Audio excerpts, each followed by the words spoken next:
What's up, guys? Welcome back to the channel. Welcome back to a live show. I'm gonna do tomorrow's daily morning update today in a live show because I'm recording a podcast with Julian in a couple of hours that will drop tomorrow. So stay tuned for that. Julian will be back for an episode once a month, and it's the end of the month, and I think it's a good time to have Julian back on because.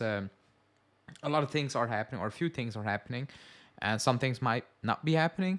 But we have that big Inter game on our way, and that's what we need to discuss 100% as well.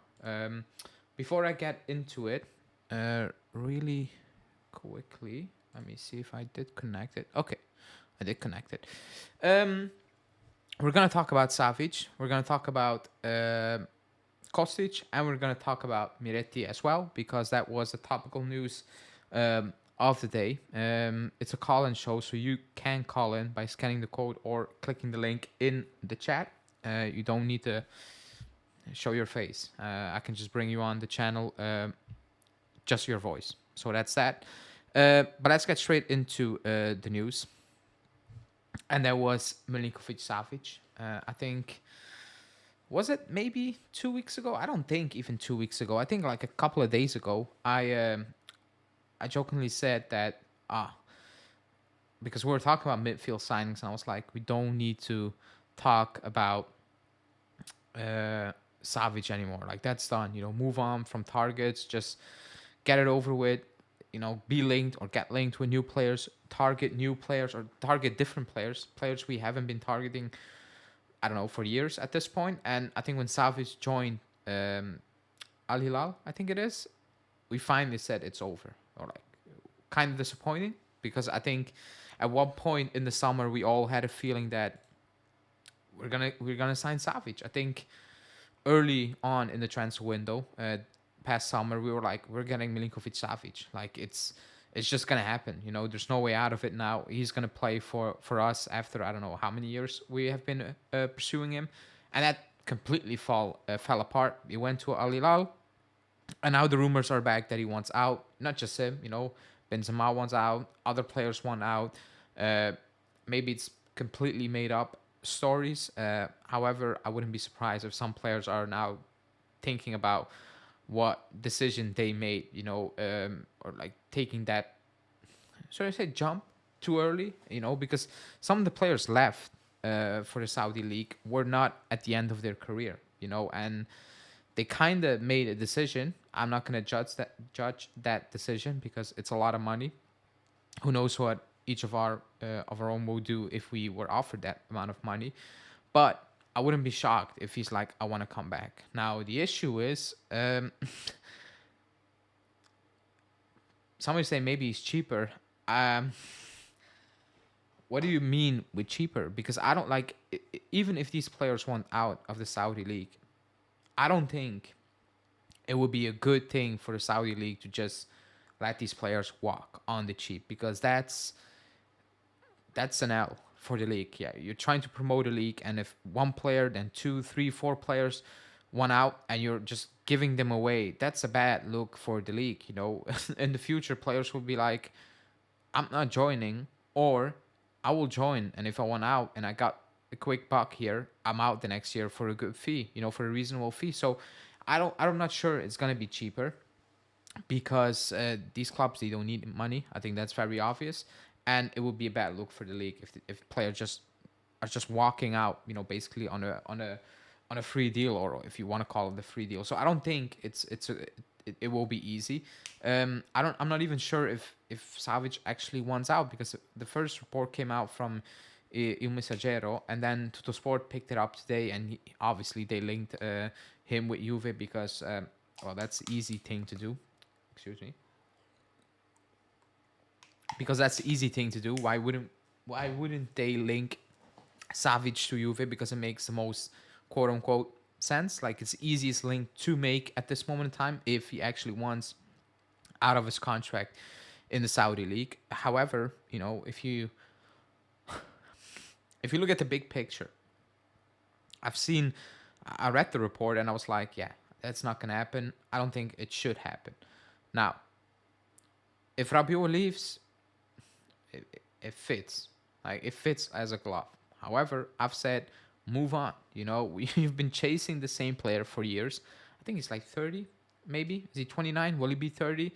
He's not old, you know, but at one point you just need to move on. You know, get it over. Like there's more than just Savic out there. There's more than just Berardi out there. There's more than just Pogba at one time out there. Like there's more than the few names we've been linked with so many times now.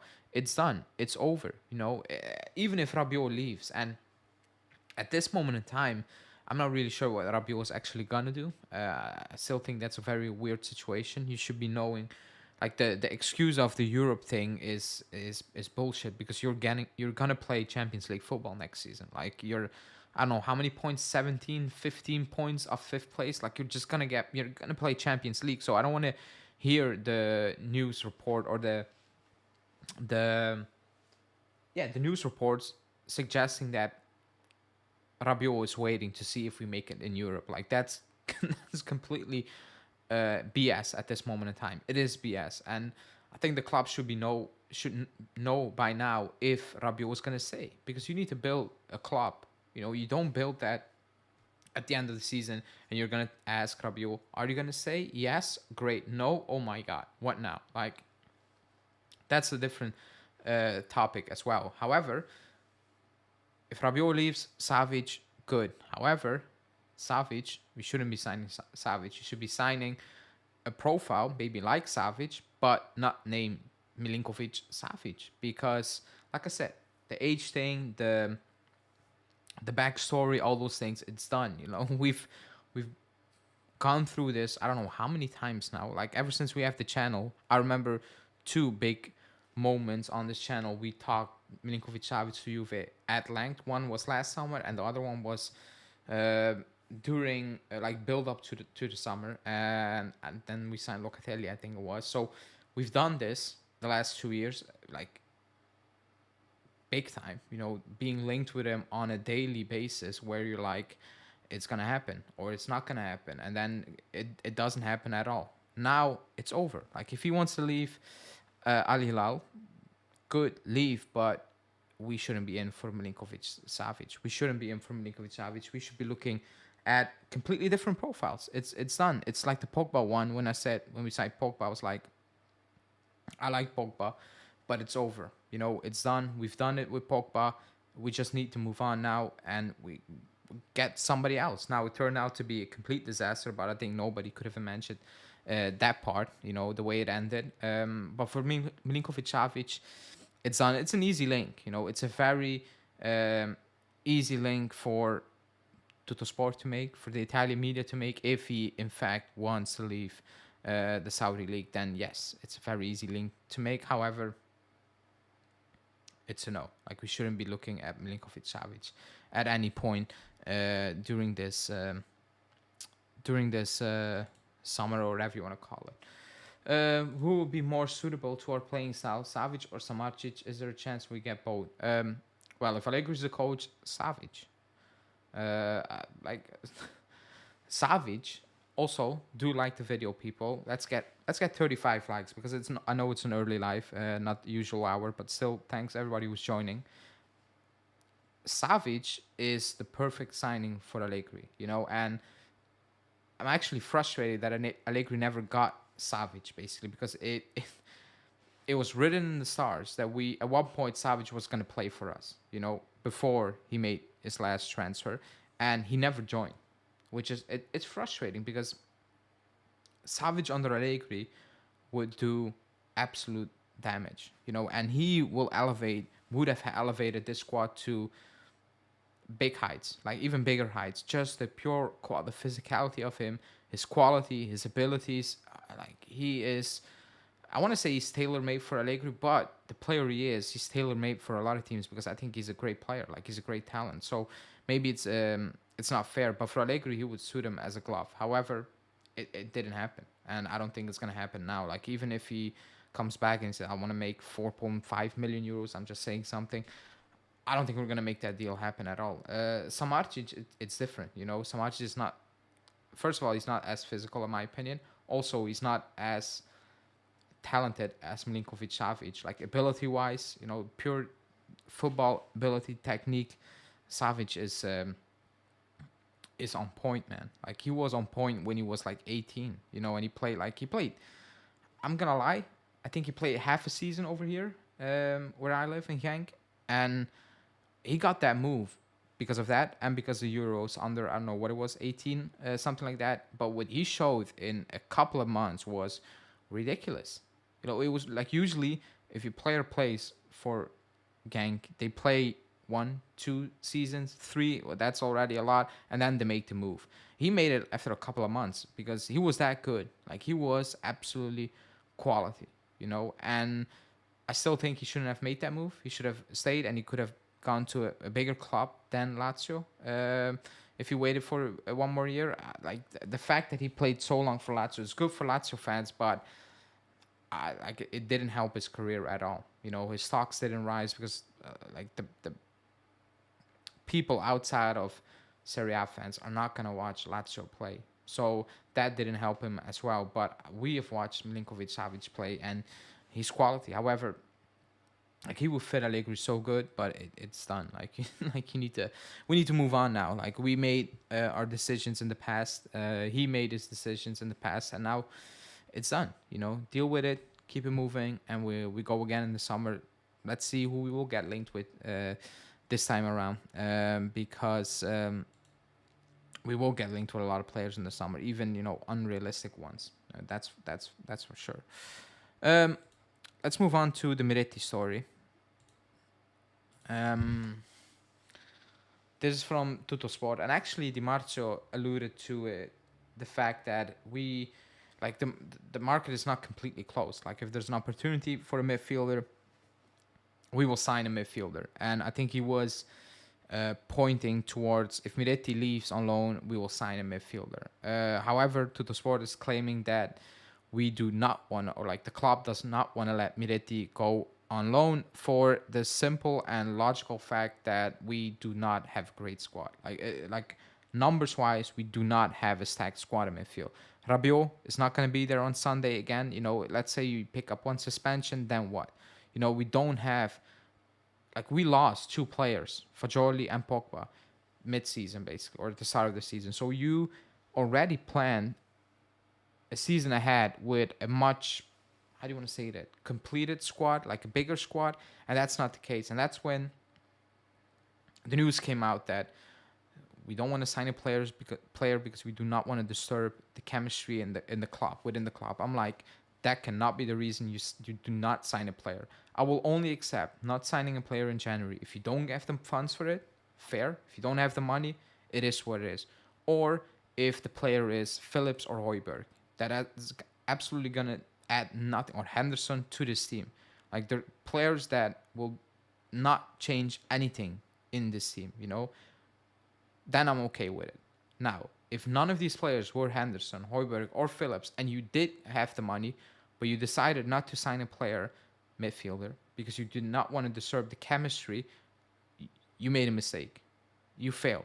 Like you made a mistake because, one, if a player comes in, a good player, like say Samardzic, and the players have an issue with it, and they think it's going to disturb the vibes in the locker room, then, well, it's going to tell more about these players, and it's going to tell me these players shouldn't be at the club. Because if you're scared of competition, you do not need to play for us. You can play for Fiorentina. Like competition in this squad, it is like if you want to be a top team, there's going to be competition, and the best player plays. Do you want to play? Do better. Prove the coach wrong, and you do better.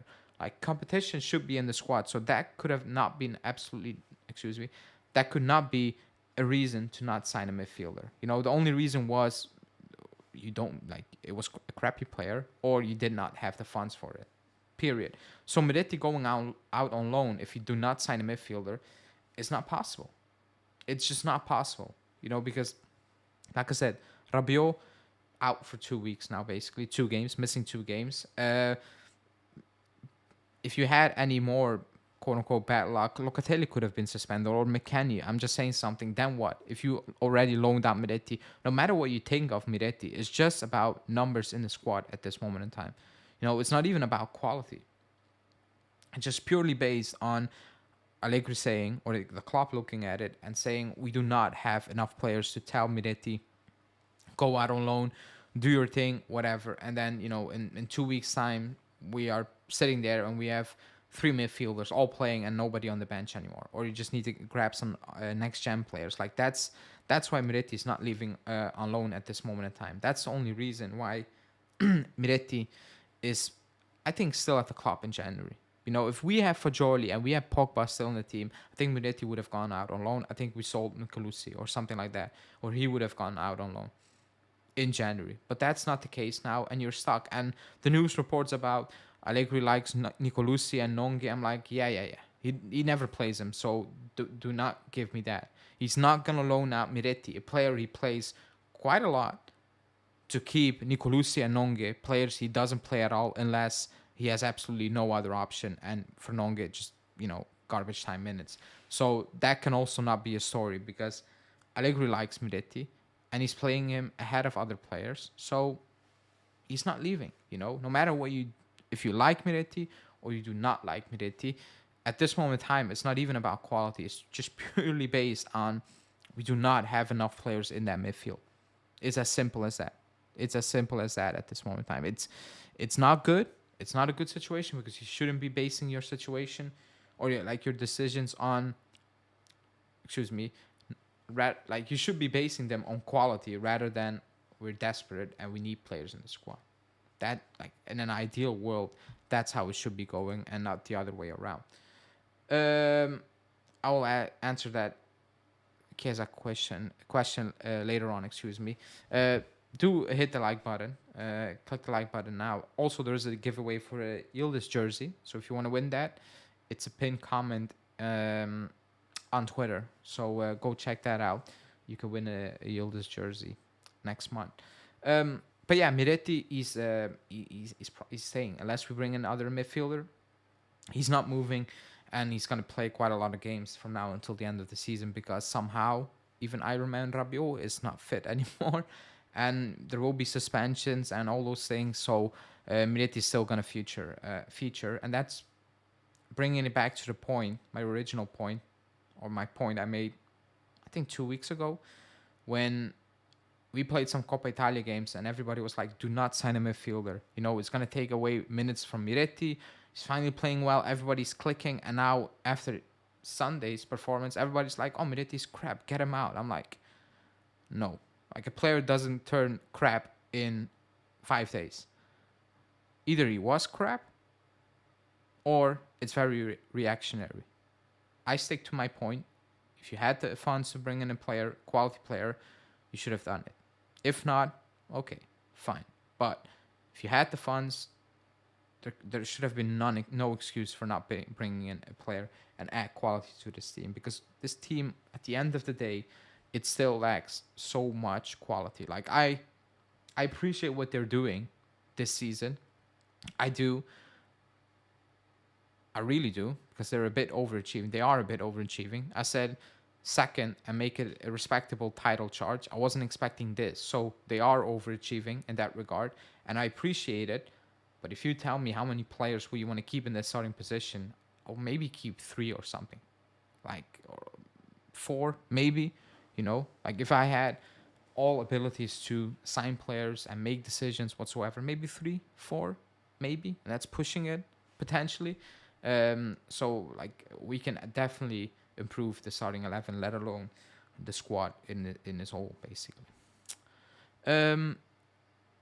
Kostic. Allegri's kind of overachieving with what he has, to be honest. He is, he is in terms of points. He is in terms of points. Of quality, no, because with the players he has, he can still play a different, a more attractive style of football. However, he's picking up the points, so you cannot question that aspect. He is picking up the points. I said second and make it a respectable title charge. I think I said if you finish 10 points behind Inter, I'm like, that's not good. But make it respectable until the final month of the season. That was my expectation, because that team was good enough to do that. Compared to other teams, there is no excuse for that. However, at this moment in time, at this point of the season, It's January 23rd of January. He is doing better than expected, points wise. He absolutely is. He absolutely is. So I'm not going to deny that, but that was my expectation. We are scoring goals for fun. Yeah, the last 5 games, but season is not 5 games. You cannot judge a season on 5 games. You need to judge it from August until, I don't know, May, I think it is. Then you can say we changed. We turned it around, in all aspects, not just points, because we were picking up points where we're not scoring. So that's that. But recently we are scoring goals. Yes, it is against B and C teams from Frosinone and Salernitana. That helps. 2 of them are against already poor sides, playing even poorer players. So that helps 100%, and that will probably inflate the numbers. But in the league, we scored 3 goals. We scored 3 goals twice, and we scored 2 against Salernitana. So that's that. But the Coppa Italia one is a bit, not fluky. Like, you scored the goals, but like, you're not gonna play league games against B teams every single week. That's just not gonna happen. So you're not gonna win 4, 5, 6-0 on a regular basis. So that's that. Kostic. Now, because that was the final story of the day, and that's from Mirko Di Natale. He's saying that despite the interest, and he said from Saudi clubs, if I'm not mistaken, or something like that, Juve is currently not considering the possibility of selling Kostic, which is, well, very obvious. You're not, like, the club is not going to, Allegri is not going to let Kostic walk mid-season. It's just not going to happen. I think at the end of the season, there's a big possibility we will move on Kostic, but mid-season, there's absolutely no chance at all. Like, not even a slight chance that Allegri is going to be like, 20 mil or 18 or 50 mil for Kostic. That's good mid-season. Like, he is playing Kostic every single week, basically every single minute. And to make it even worse, he's playing Junior completely out of position to keep Kostic on the team, to keep Kostic on the pitch, even when games are completely done. And he's actually not, really, how do you want to say that? He's not really active in contributing to us winning. He's still keeping Kostic on the pitch. So, like, there's absolutely no chance he's going to tell the club, yeah, you sell Kostic now, mid-season, you're good. You're good to sell Kostic mid-season. That's just not going to happen at all. I saw a stat today that, I don't know, he expected assists, was it? Could it be? Like, yeah, like, I don't know, 30 plus expected assists. Expected assists for on the season. And I thought it was funny because that was being used as, he's doing well. But when people told the same people Vlahovic's goal tally is on the same level as his expected goals, they were saying, that's not right. Look at the chances he missed. But for Kostic, it's all fine to use expected assists rather than actually looking at the amount of assists he has. He spans so many crosses in. At one point, it's gonna hit. Like, it is gonna hit. Like, it's gonna hit. Like, he spans so many crosses in, or he tries to span so many crosses in. At one point, it is gonna hit. Like, it's low quality crosses this season, like extremely low quality. So I don't want to hear expected assists because nobody wanted to hear expected goals when it came to Vlahovic, when he was on the same level as actual goals output. It was, I think, 6 goals scored and expected goals were like 6.5 when everybody was R&B comps. A lot of people are defending Kostic. Like, you're on Twitter as me, as active. I don't want to bring up names, persons, accounts, whatever. A lot of people are defending Kostic with expected assists. I couldn't believe what I was seeing, because Vlahovic was not getting away with expected goals. When the expected goals was 6 and the goals was 6. But Kostic expected assists are like 35 and he has like 4 assists. I don't know. I'm not sure how many assists he has. 5, 6, whatever. It's not like everybody watched Kostic play. Like I don't need stats to tell me Kostic has been poor. You can throw every stat at me from Kostic. He's not playing well. Period. Everybody can see it. Even Romeo talked about it. Very level-minded, journalists who don't go over the top. They're fans, but like they're not fans like me and you. They are saying Kostic is not playing well. He's not playing well. I don't need expected assists, expected, I don't know, threats, expected chances created. I don't need that. What about actually delivering assists? What about that? That's that. Or actually playing better, forget about this. It's just having an impact, a positive impact on the game. Um, Last season, I said it I like Kostic. When he came in, the first thing I told Julian is, I like Kostic. I know what he is. He will get you numbers. It's not pretty on the eye, whatever, but Kostic will get you numbers. Last season, that's exactly what he did. And that's why I could have accepted it, because I know what type of player Kostic is. It was very simple. However, when it's not coming off assists, he doesn't add anything, especially this season. He doesn't add anything to the squad. Defensively good, but what I've not seen Junior mess up defensively to assume that he's that important to the squad. So he's not playing well, but he's not going to leave 100%. Like, he's not going to leave mid-season.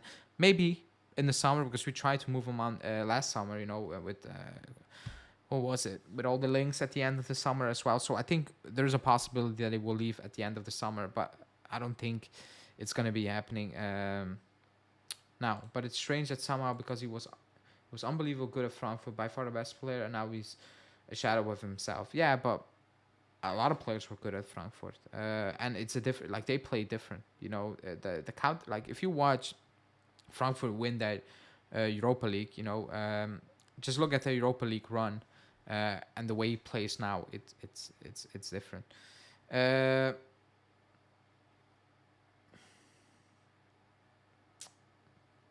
But yeah, that's that. And yes, it is fair. Like, if you play well, you get praise. If you don't play well, you get criticized. I like Miretti when he plays well. I said it last weekend. He was hot garbage, and I said he was hot garbage because I've seen him play and he was terrible. When Vlahovic was not playing well, I said, like, I give him fives. He wasn't good. Period. There's no point to me lying about it. He's not good. He wasn't good. He's playing better now, and everybody can see that. For Kostic, it's the same level the entire season. It's just not good enough. It's not good enough. And I don't see how he's going to turn it around. I'm not going to lie. Maybe we'll have a big moment, here and there. But overall, from now until the end of the season, like, if you look at it, I don't know, a 10-game stretch or whatever from now until the end of the season, I think it's just going to be the same level. I think the output is going to be the same, because we're trying to do the same thing. He's trying to do the same thing.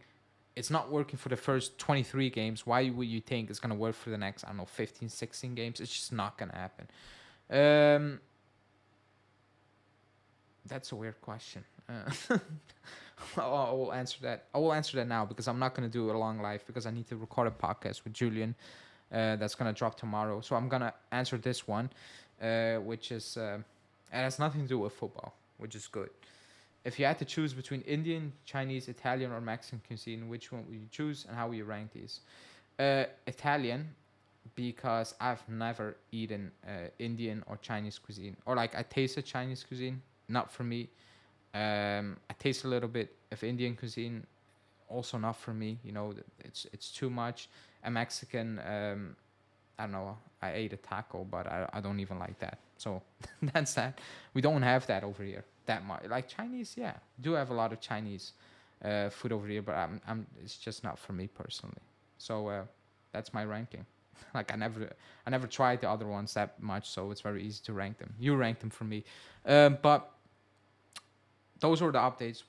Where will you rank Vlahovic within the best strikers in the world? Now you need to give me a list of strikers, and then I will rank them. If you give me a list of strikers, because I'm not sure. Like, Kane, Haaland, even Lautaro at this moment in time. Who am I forgetting? Kane, Haaland, Lautaro is better. Like, he's on fire. It is what it is. Who's still out there? With Man City, Arsenal, Man U, no, Bayern,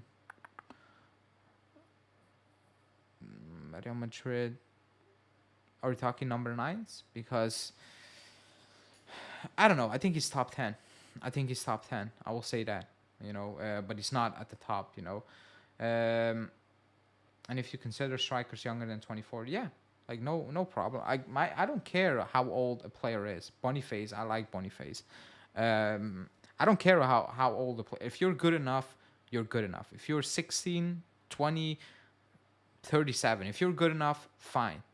However, it also needs to be sustainable for the squad and the team's finances, because, well, that's the situation we're in now. So that's why I'm saying with Savic, you can probably look at options that are going to be more sustainable for the long-term future of the club. Even trying to sell them on in the future, because I think that's something. Osimhen, he's been terrible this season. He's not been good this season, but he is a top player. There's no denying that. Yeah, that's it. That's my daily update in a live show. Tomorrow, podcast, first part. I think the second part of the podcast will drop on Thursday, I'm pretty sure.